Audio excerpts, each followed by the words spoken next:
على الاقل نتقي شره، وعقبال اخواته كلهم لما يتلموا في زنزانه واحده اقل ما فيها الحكومه تتكفل باكلهم. بعد الشر يا عم مطاوع، ده انت راجل طيب. ايه اللي جرالك؟ ليه تقول كده؟ سيبيني اشوف شغلي وحات ابوك يا نعمه. اللي ما ربطوش الاهالي تربيه الايام والليالي. هتدور انت عليه؟ ده ابن اختي يا عم مطاوع، ما دورش عليه ازاي؟ في عرضك ابوس ايدك، ارحمه وارحمني وارحمنا كلنا. هعيش العمر كله فاكره لك الجميل ده يا عم مطاوع. ما هو يا ربنا بنتي، ما يرميك في دقيقه ابدا. بس اقول ايه للحكومه؟ هتلاقي اللي تقوله يا عم مطاوع. ربنا يربحك. إيه؟ امري لله، اروح اتنازل، بس على الله يرضى. كل ده عشانك انت يا نعمة. انا عارف انك بنت حلال وطيبة، اما اذا كان على ابوه ولا امه انا عايز بقى اقطع زمارة رقبته. اهو ربنا يقدرك على فعل الخير. يلا بينا يا عم مطاوع. يلا يا بنت، خد بالك من دكان يا واد يا عبد لحد ما ارجع. حاضر يا عم مطاوع. عايز ايه يا بنت؟ ما تجيب الجاز بقى.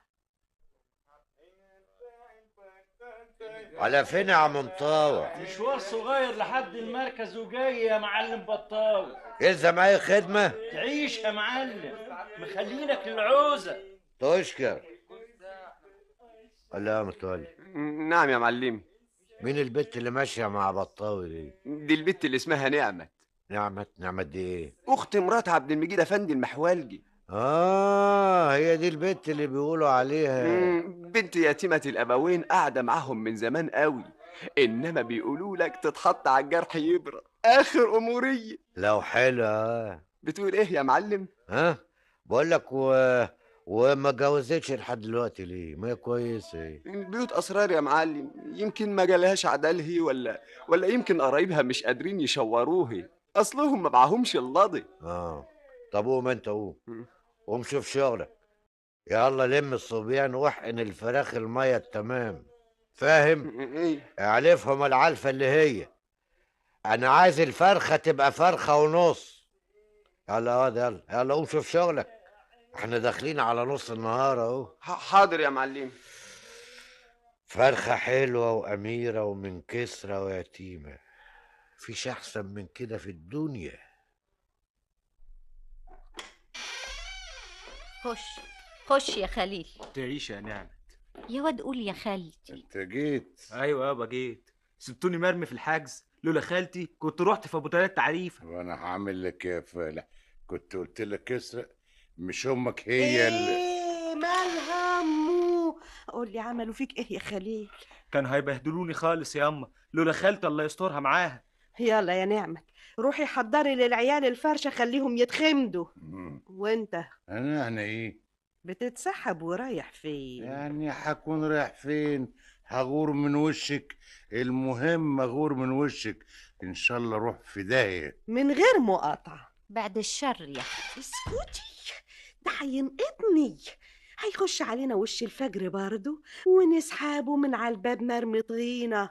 دي عيشة دي يا جمالات. ايه عايزة ايه؟ عايزة اقولك ما تجربي تعمليه كويس، يمكن ربنا يصلح حاله. اعمله كويس يعني ايه؟ اجيب له مزيكة حسب الله في الداخلة والخارجة؟ افرش له الارض رملة صفرة؟ اقول له شبيك لبيك يا سي عبد المجيد احنا بين ايديك يا بعلي؟ لو ليه لا يا جمالات، مادام ده نصيبك اهو سوي امورك وعيشي في امان الله. مش كفايه الغلب كمان نقار ليل مع نهار؟ جايه لي بعد 22 سنة جواز تقولي لي على الطريقة اللي اعيش بيها معاه؟ هو فيه بعد الفقر خيبة؟ وهعمله ازاي غير كده؟ ويا ريت فقير وخلاص، الا لسانه طويل وسكري وكل العبر فيه. ما يمكن بالمعامله الطيبه لسانه يحلو ويبطل السكر، والعبر دي كلها تبقى حسنات. يا اختي خليكي في روحك انتي وسيبيني في الخيبة اللي انا غرقانة فيها. قال على رأي المثل ديل الكلب عمره ما يتعدل. عايزين غطا. فين الحصيرة؟ فين البطارية مقطعة وكمان مش عايزين تجيبوها؟ حاضر حاضر جايه حالا. لا بتأكلونا ولا بتدفونا، الله يخرب بيوتكم. رجعت الفلوس يا سي يوسف. طب قولي عواف الأول ولا قولي ازيك يا يوسف؟ ازيك يا سي يوسف؟ ازيك انت؟ وحشتيني يا نعم. تسلم. ما قلتليش يا نعم. رجعت الفلوس لاصحابها؟ ها؟ امال رجعتها طبعا. الحمد لله. اهو على كده. نعمت. نعم يا سي يوسف. انت متأكدة انك بتحبيني؟ ايه الكلام اللي بتقوله ده؟ مش بيقولوا من القلب للقلب رسول؟ اهو اسأل نفسك بقى وانت تعرف. انما ليه بتسأل؟ لا ابدا. بس بس يعني ايه؟ ايه اللي شغلك يا سي يوسف؟ حكايتنا دي هتخلص ازاي؟ دي هتبتدي. طب هتبتدي ازاي؟ انا كل امل ان الامور تتصلح وتبقى عالي العال. وصدقني بكرة تكبر يا سي يوسف، هتكبر قوي. وساعتها هتيجي لجوز اختي وتطلبني منه واقول لك شبك لبك. موت يا حمار. انا ما اسمحلكش تقول على نفسك حمار. بلاش حمار يا ست، نصغرها شوية. ايوه كده اضحك يا اخي. ما عندكش فكرة انت كبرت في نظري قد ايه. ليه؟ كمان مش عارف ليه؟ عشان رجعت الفلوس يا سي يوسف. هو كل واحد فينا بقى جواه حتة وحشة وحتة حلوة، والشاطر بقى اللي ربنا بيحبه بصحيح هو اللي يخلي الحتة الحلوة اللي فيه تنتصر على الحتة الوحشة. عشان كده انت كبرت في عيني. طيب. طيب ايه يا اخينا؟ بقى بقولك الكلام ده كله عشان تقولي طيب.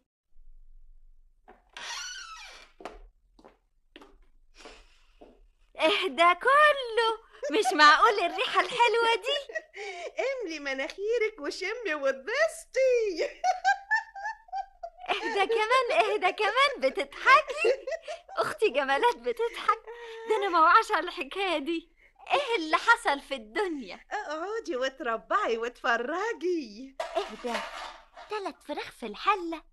بتوع مين دول يا جمالات يا اختي؟ بتوعنا، واحنا اللي هناكلهم. مش معقول، مش ممكن. ايه اللي جرى؟ ايه اللي جرى؟ القيامة قامت؟ فرجت بالقوي يا نعمت. ايه اللي حصل صحيح؟ مش ممكن يكون فيه انبساط ولا سعادة في الدنيا أحلى من كده. يا ريتك كنت جيتي واتفرجتي عليا وانا قاعدة كده مربعة وفي ايديا 3 فراخ عتائي وعمالة اشد في ريشهم، انما تقولي ايه ماسكة ريش نعام. ويا سلام كده وانا بنضفهم واسقطهم في الحلة. ده ايه الاملة دي؟ مش قادرة اوصفلك انبساطي كان قد ايه. والادهى من كده بقى لما ناكلهم. برضو ما قلتليش يا اختي نكونش ورثنا. بس هنورث ايه؟ هو حد في عيلتنا حيلته بريزة؟ ايه الحكاية قوليلي. خلصت الفراخ ياما، عاوزين ناكل فراخ بقى. هي فراخ بحاوح هي ياما. والله ما صدق الا اذا كلتها واتهضمت كمان. يلا ياما خلينا ناكل بقى اذا كانت الحكايه بجد. يروح يا واد انت وهو وهي دلوقتي الفراخ على النار اهي، نص ساعة زمن والاكل يكون جاهز. يلا مامي انت وهو ما تلخمونيش. خلينا ورا الكداب لحد باب الدار. بينا يا عيال. سعدية تعالي هنا يا نعم بنت. ياما. خدي يا حبيبتي شيلي قدامي، شيلي ريش الفراخ والتنظيف ده. اوديه فين ده ياما؟ ارميه يا حبيبتي قدام الباب عشان الجيران يعرفوا اننا بناكل فراخ. حاضر ياما. ما قلتليش يا جمالات يا اختي. يا عيون جمالات، يا قلب جمالات. ايه ده كله؟ انا مش مصدقه ايه التغيير اللي حصل لك ده. التكشيرة على وشك كان بقالها شهر راحت في ثانية. اقعدي يا حبيبتي يا روحي، اقعدي. الحمد لله هتبقى عال قوي. اسم النبي حرص وصين وجوز اختك قاعد معاه. هو سي عبد المجيد جوز اختي بقى اسم النبي حرص وصينه؟ ايوه يا اختي امال. قاعد مع مين؟ قاعد مع المعلم البطاوي. البطاوي ده يبقى مين يا اختي؟ السعادة والخير، الهنا والسعادة. مين يعني؟ حد ما يعرفش المعلم حمام البطاوي؟ يكونش بتاع الفراخ؟ أكبر تاجر فراخ وبيض. هو بقى اللي جاب الفراخ دي؟ جاي شايل إشي فراخ وإشي بيض وإزازة شربات وإزازة منكر لجوز أختك عشان يشرب وينبسط. وجاي ليه يا اختي؟ بقى مش عارفة جاي ليه يا اختي؟ جايلك يا نعمة، جاي يخطبك طالب القرب. قرب؟ صبرتي ونلتي. انت كان عندك حق لما رفضتي الفقر والفقرة، كنت هتخيبي خيبة اختك لحد ما جالك عدلك اللي بصحيح. جالنا الغني اللي هياكلك كل يوم فراخ وحمام ويفطرك بتحاف، واحنا كمان يا اختي انا والعيال وعبد المجيد هينوبنا من الحب جانب. ايوه يا اختي، بس و- ده